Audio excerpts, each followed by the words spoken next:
going on, everybody? Hope you're all having a fantastic day. Now, ladies and gentlemen, the other day I actually saw a post over on Reddit, which, again, I completely, absolutely 1010% agree with. But the more time goes on, and also just interacting with my own personal friends, you could definitely tell that I think the Splitgate team is missing out on some massive potential here. But, of course, ladies and gentlemen, before we go and dive deep, if you guys are interested in more content like this, don't forget to subscribe and hit that bell. I post here daily at 8 in the morning Eastern Time. Call of Duty, Battlefield, Splitgate, Arc Raiders, you best believe you'll be able to hear it on this channel. And last but not least, if you guys are interested in any of my live streams, I stream Monday through Saturday over on Twitch, starting between 12 to 1 p.m. Eastern Time. And also, I will be streaming this Sunday, a little oddball stream, just so you guys know. So, of course, if you guys want to hop on in and say hello, by all means, you can find a link to that channel down in the description of this video. Alright, so ladies and gentlemen, before we go ahead and hop into the actual topic of today's video, I just wanted to quickly showcase this to you guys because I thought it was absolutely awesome. This is a post by MexW saying, I spent 60 hours recreating Dome from Call of Duty World at War in Splitgate 2. Ladies and gentlemen, this looks beautiful and by far one of my personal favorite maps in Call of Duty history, but it says, the whole process took about a week with a bit of help from my friend Spitzy near the end for some final prop creation and playtesting. Here's a video showing more of the map. After that, he then, of course, goes ahead and leaves the code to this overall map and claims, of course, sometimes the codes don't work, and I agree, they don't work sometimes. So if you do want to specifically find this map, just type in Dome in the custom game launcher, obviously, and you'll be able to go ahead and find this creation. Guys, this looks absolutely phenomenal. Seriously, more than likely on Sunday, we're going to go ahead and grind out this map. And I saw a few other really dope maps as well. And of course, I'll leave the link to this post down in the description of this video in case you do want to see the video showing more of the map in detail. But with that being said, let's go ahead and dive deep into the actual discussion of today's video. Portals, ladies and gentlemen. That's literally it, just portals. But of course, like I said, it's a lot more to this actual discussion. This discussion was actually sparked by a post that I saw over on Reddit by Chase Freedom Flex saying, everyone asking for no portals. And then, of course, the meme goes, you forgot about the essence of the game. It's about portals.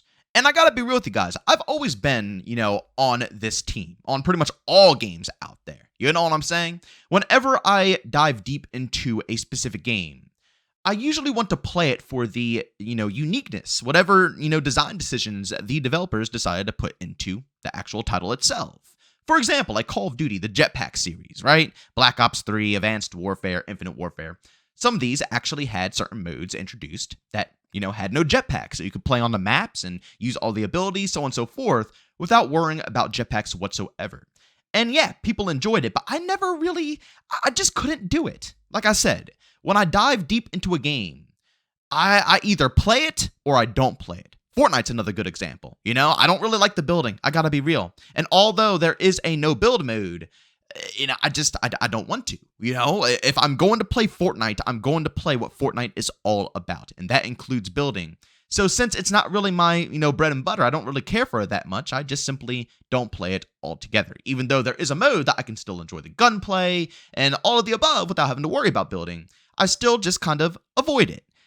But I gotta be real, this mindset that I have, and it seems like a lot of you guys have this as well, because again, this post had a lot of upvotes. It seems to be extremely popular. And a lot of people share the similar opinion that if you're gonna hop into Splitgate 2, you should be ready to go ahead and learn the portals, right? That is the best part about the game realistically, although there are tons of other reasons to enjoy it, and I'm going to dive deeper into this topic as we, get further into the video. But again, the uniqueness of Splitgate 2, what really helps it stand out from the rest of the crowd, is portals. And a lot of people genuinely think, they think that if you're going to play the game, why would you play it if you're not going to play it for, what it has to offer, right? If you're going to play it, you should play it for the unique curve or just go play the other game that you're kind of craving. But again, as I stated, I've always had this mentality, but as time goes on, my mentality has been slowly shifting, and I could truly see the potential of, allowing people to play games with a different perspective. Splitgate 2 has some of the most unique and fun movement and gunplay, a perfect mix of Halo, and some Titanfall. It's outstanding. And I feel like this potential is not met because people are a little too skeptical about the portals and they just don't want to go ahead and mess around with them in the first place. That is an audience that is not getting the chance to witness what Splitgate is all about. And we are in a drought right now, ladies and gentlemen. People are looking for FPS games to play. They're looking for different things to enjoy. But again, like I said, some people look at the portals and they say, this is not my style of game. Although if they were to hop in and just simply try the gunplay and the movement, they would be absolutely hooked. Now, I'm not saying this is going to be, the entry point for them to be introduced into portals, but it kind of is at the same time. It will allow them to have another FPS game that they can actually enjoy if they add in a 24/7 no portals mode, which they actually added in as a limited time mode. But here I'm talking about it being permanent. But as I was saying, not only would they be able to come into a game and enjoy it, how they want to enjoy it, but it will also potentially encourage them to take a peek into what portals are all about.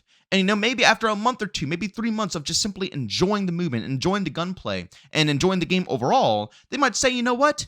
There's a whole different world out there in Splitgate 2. Maybe it's time for me to dive in.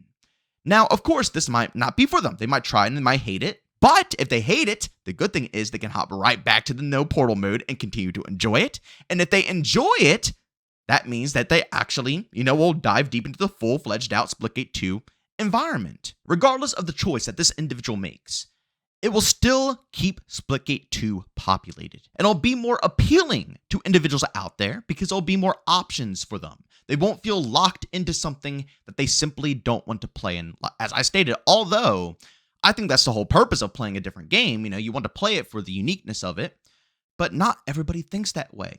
And the more the merrier, right? It will only add to the Splitgate 2 environment. And as I stated before, there's a lot of other games that do this. Regardless if I played them or not, they're still popular. Like a ton of my IRL friends who play Fortnite don't play the base version of Fortnite. They only play no build mode. And if no build mode gets taken out of the game, they will literally never touch Fortnite again. And they play it quite frequently. So yes, although I don't personally want to do such a thing, there's tons of people who will only play a specific game if these features are allowed. And it adds to the game. I guarantee that adds to Fortnite's popularity. Yes, I understand that the whole skill gap of Fortnite is to build, but not everybody wants to go ahead and do so. Some people just want to log in and shoot some people and enjoy the gameplay, the gunplay, the movement that the title has to offer. And the same goes for Splitgate here. Even like Titanfall, for example. There's some people who only wanted to play pilot versus pilot. They didn't want to deal with any of the actual Titans. So, there's always going to be individuals out there who want these style of modes and will gladly support your game and push with your game if you allow it. So when it comes to Splitgate, I, for a while, was on team, having no portal mode be a limited time mode, right? And just focusing on getting people to try out the portals and give it a go. But in all reality, there are so many individuals that I know personally who would actually try this game and give it a go and probably enjoy this game if that was a 24/7 feature. So altogether, when it comes to the playlists, I think that TDM and also no portal mode should be guaranteed 24/7 playlists. And I think they could do it as well because TDM wasn't like this before. In the beta and the alpha, TDM was in the quick play arena launcher. So you had to go ahead, you had it in the rotation with, Hot Zone and Domination and all these other game modes.